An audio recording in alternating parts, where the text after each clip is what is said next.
23 iunie a fost ziua în care s-a marcat un moment istoric pentru existența Uniunii Europene. Pentru prima oară, cetățenii unui stat au votat pentru renunțarea la statutul de membru. Până acum, accesul în blocul comunitar era ceva la care națiunile aspirau. Brexit, adică ieșirea Marii Britanii din construcția europeană, este ceva nou, o situație complicată pe care cei care pleacă trebuie să o rezolve împreună cu cei care rămân. Domnule ambasador, ce mai faceți? Bine, mulțumesc frumos. It's glad to hear you talking in Romanian. We will come back to Romania later, but first, let's talk about Brexit. It seems that British people have underestimated the effect of their vote on the British economy. How is it going on, economy right now in Britain, and what are the prognoses for, let's say, the near future? Well, I think I would disagree with the assertion that you make that British people have underestimated the impact of Brexit. It is still too early to tell. The referendum was only 2 months ago. The economic reality is that Britain is still a strong economy, the second largest economy in the European Union, the fifth largest economy globally. London is still the world's leading financial centre. Our unemployment rate is amongst the lowest in the European Union. Britain is still a magnet for overseas investment, both from Europe and outside Europe. Only a week or so after the referendum result, the Japanese bank SoftBank bought for £24 billion Britain's largest IT software company. What I can say, I think, is that the British economy is in a strong position, and we are determined to make a success of Brexit to ensure that we maintain a strong economic relationship with the European Union, but also that Britain makes the best of its new position outside of the European Union, trading strongly with the rest of the world. And already we've seen British ministers in America, in China, banging the drum for British business. So I think we will make a success, of Brexit. Marea Britanie a fost mereu implicată în politica mondială, iar ieșirea din Uniunea Europeană va diminua puterea sa de influență. Asta nu înseamnă că la nivel global se vor lua decizii importante fără ca acest stat să fie ascultat. Your country has a new Prime Minister, Theresa May, and also a new Foreign Minister, Boris Johnson, who is, let's say, a controversial person. How is he changing the foreign policy of Britain? Well, British foreign policy is not fundamentally changing. So we are still a member of the European Union. We're still a member of the UN Security Council as a permanent member, only one of only 5 countries that is a permanent member. We are still the second largest contributor to NATO. We are members of the Commonwealth, the G7, the G20. All of these positions we hold in our own right, not as members of the European Union. So we still have a very strong role to play internationally, and Boris Johnson and indeed Theresa May have made the point that Britain will and must continue to play a strong international role. So I've got no doubt that going ahead that we will still be very strong international players. That is part of our DNA, if you like. But some analysts say that with Britain, little Eastern European EU member countries will lose a very strong ally. Britain has stood up for the interests of little countries. With the exit of Britain, what will happen with this very strong support? Well, first of all, we will continue to have a strong relationship with Hungary and the other members of the V4, as well as the other member states from Central and Eastern Europe. It will be more important than ever that Britain has a strong bilateral relationship with every single country in Central and Eastern Europe, from the Baltic to the Black Sea. That is incredibly important for us. We recognise the concerns expressed, for example, by members of the V4 about the future of the European Union and more widely the future of Europe. We want to be part of the future of Europe debate, even if we're not members of the European Union. The future of the whole of Europe is of concern to us, and so we recognise the importance of that debate. We want to be part of that. Obviously, over the last few years, the V4 countries were amongst the strongest advocates of a reformed European Union. We recognise the reasons why the European Union needs to be reformed. And even if we're no longer members of the European Union, we can still sympathise and understand the reasons why the countries of the region want to see the European Union reformed. But in terms of our bilateral relationship with Hungary, with Romania, with the V4 and with other Central and East European member states, those bilateral relationships will be more important than ever. Prime Minister Theresa May is planning discussions with Russian President Vladimir Putin, which shows signs for a, let's say, tightening relationship between Great Britain and Russia. On the other hand, there are sanctions in force from the European Union side against Russia. Is Britain planning to lift these sanctions, of course, in time? Going back to the point I made, Britain remains a full member of the European Union with all the rights and obligations as a member until the day we leave. Britain has been one of the strongest advocates of sanctions against Russia for the events in Ukraine and Crimea. Our strong belief is that Russia must fulfill its obligations under the Minsk agreement, and until that happens there can be no weakening of the sanctions regime. So I think Britain's position on sanctions is very clear. The reality is that we have a new British Prime Minister who needs to develop a relationship with President Putin. She has said that she looks forward to meeting him at the G20 summit in China next month.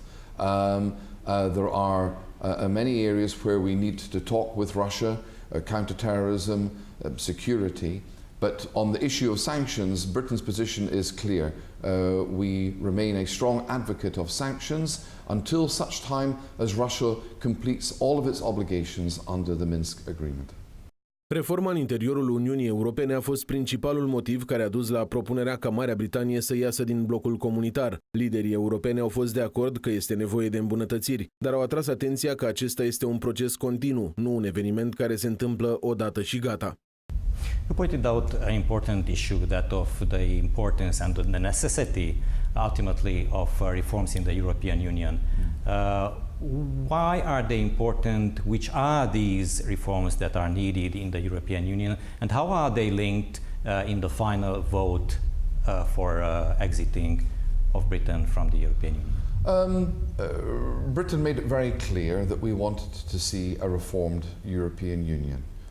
David Cameron negotiated with European leaders a package which he then took to the British people in the referendum, but the British people decided that actually we would rather leave the European Union than stay in a European Union that was not sufficiently reformed. I think that's the view, if you like, from the referendum, that British people felt that our future was better outside of the European Union. A thin majority, let's say. But it's nevertheless, but it's a democratic majority. It's the largest number of people to have voted in a British referendum, 33 million people, and we cannot ignore that. And indeed that is why Theresa May, who campaigned to stay in the European Union, said that we must respect the vote of the referendum. Brexit means Brexit, and that is now the focus of our efforts, is to put that referendum result and to adhere to the wishes of the British people by negotiating our departure from the European Union.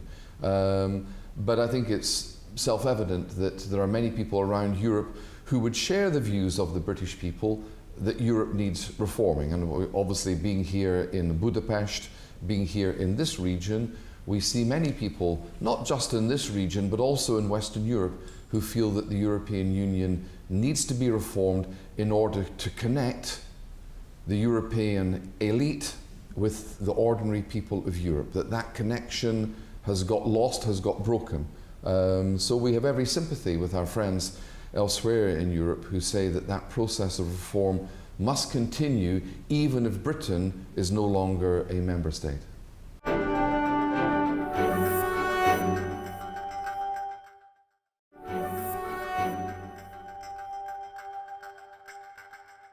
Mai multă Europă sau o Europă mai bună? Aceasta este noua dilemă a liderilor europeni. Se pune problema cum să se întărească construcția Uniunii după divorțul de Marea Britanie. Să întărim și să îmbunătățim ceea ce avem deja sau să acceptăm membri noi? Variantele sunt încă în discuție. You have lived for many years here in this region, so you know it very well. How do you think that Brexit will impact the economies and the societies of Eastern European countries? Well, I think we're hoping that the economic impact will only be hopefully a positive one. Obviously, there are a lot of uncertainties. All we can say is that we want to negotiate the best possible deal so that the future relationship between the European Union and Britain, the future economic relationship between each of the member states in this region, in Central and Eastern Europe, remains a strong one. And that's what we want to achieve in our negotiations. But obviously it is going to be a challenging period over the next few years, but our determination is that we end up with a stronger relationship, not a weaker relationship. 10 years ago, you've been a diplomat in Bucharest, Romania. You have strongly contributed to the country's accession to the European Union and NATO. Have you followed since then the evolution of Romania, and if yes, how do you find it? Yes, as you're right that I spent 4 years in Romania, helping Romania with its accession first to NATO and then to the European Union. And as someone who has spent a lot of their career in Central and Eastern Europe, I was delighted when Romania and Bulgaria joined the European Union, and obviously since then, obviously with Croatia as well. From my perspective, it's important as part of the process of reuniting Europe, of bringing together Europe after the Second World War, the communist era, of bringing Europe back together in unity. So I was delighted to see Romania, Bulgaria joining. I'm delighted to see the progress that they have made since in joining the European Union. And obviously I want to see that relationship strengthen. But obviously, as Britain looks to leave the European Union, I hope and I'm sure that our relationship, our bilateral relationship with Romania will strengthen. Obviously I've been following our relationship, the development of that relationship very closely, the political relationship, the economic relationship, but also the very strong security and defence relationship that we have with Romania. And I'm sure that will continue to strengthen. But one would think that being together in the European Union, Britain and Romania, is a chance for a very strong cooperation. And how do you see the perspectives of strengthening the relationship after Brexit, when the two countries will not be parts of the same economic cooperation area? But the reality is that our business relationship will continue to be important. With the Hungarian leaders saying to me that it is important that Hungary has a strong strategic relationship with the United Kingdom, given that the United Kingdom will remain the second largest economy in Europe.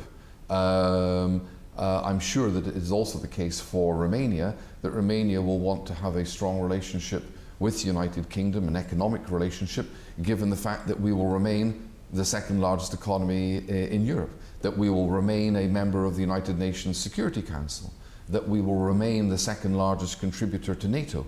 For all of these reasons, I can well understand why not just Hungary and Romania, but the other countries of this region will want to have strong strategic relationships with the United Kingdom after we leave the European Union, and why we will want to have strong strategic relationships with these countries. So the bilateral element of the relationship will become much more important after we leave the European Union. We receive controversial news on how Romanians living and working in Britain are seen by native British. Some say that they are pathetic and annoying beggars, and others say that they are brilliant professionals contributing strongly to the British economy. How do you see them? I lived and worked in Romania for 4 years. I have many Romanian friends still.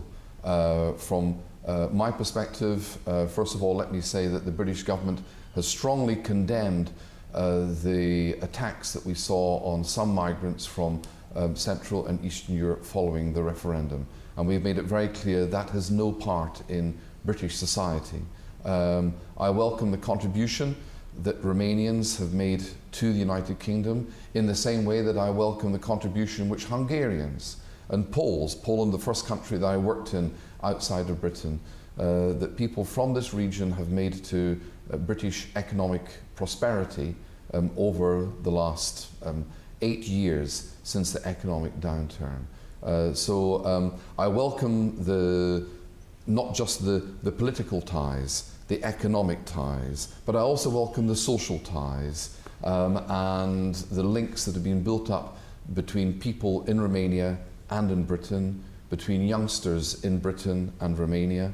I think this is all to the good. We should support these people-to-people contacts. So no, I welcome the contribution that Romanians have made, the Romanian workers, Romanian students have made in the United Kingdom. As I do when I speak here, saying that when I was in London learning Hungarian last year for 5 months, I met many Hungarians, mostly young Hungarians, and I have said to the President of Hungary and to the Prime Minister of Hungary, you should be proud of the contribution that your nationals make to the United Kingdom. They work hard, they study hard, and also they contribute not just to Britain but also to Hungary. And I'm sure that's exactly the same for Romanian workers and students, contributing not just the United Kingdom but also contributing to their own country through sending money back, and as has happened in the case of Poland, with many people going back to their countries with more skills, more knowledge, more expertise, and then contributing to the development of their own country. I've seen recently a report saying that after the Brexit vote, British citizens started to apply massively for citizenships of other European countries. Can we expect British people to massively apply for Romanian citizenship in the near future? I think we will see British people wanting to make sure that we make a success of Brexit, so that we have the best possible relationship with the European Union after we leave the European Union, and that we also have a very strong relationship with the rest of the world. Leaving the European Union does give Britain an opportunity for turning over a new leaf, a new chapter, not just in our relationship with Europe, but maybe also our relationship with the rest of the world, with those developing economies in Asia, in Africa, and the Americas.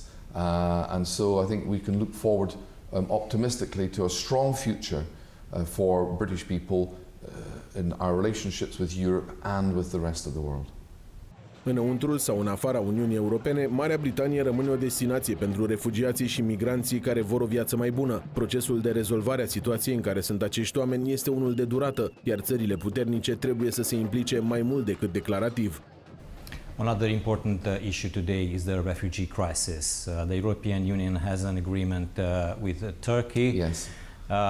Turkey wants to see visa lifted for its citizens for the European Union. European Union is somewhat reluctant to do this. On the other hand, we see in Turkey acts and decisions which seem to harm human rights and the rule of law. How do you see the situation in Turkey from this perspective and the perspectives of a solution for the refugee crisis? Well, the European Union negotiated an agreement with Turkey on the refugees. And that agreement remains in force. As far as the visa regime for Schengen is concerned, Britain, of course, is not part of the Schengen agreement. My Prime Minister made it very clear in the House of Commons there is no prospect of Britain lifting its visa regime for Turkey anytime soon. So our visa regime, we have our own visa regime as we're not part of Schengen. So it's not really possible for me to comment on the Schengen relationship with Turkey. As far as the political relationship with Turkey is concerned, Britain made it very clear that we condemned the attempted coup in Turkey, and that we supported the maintenance of constitutional democracy in Turkey. Sir Alan Duncan, the British Minister for Europe, visited Turkey recently and made clear our support for constitutional democracy in Turkey.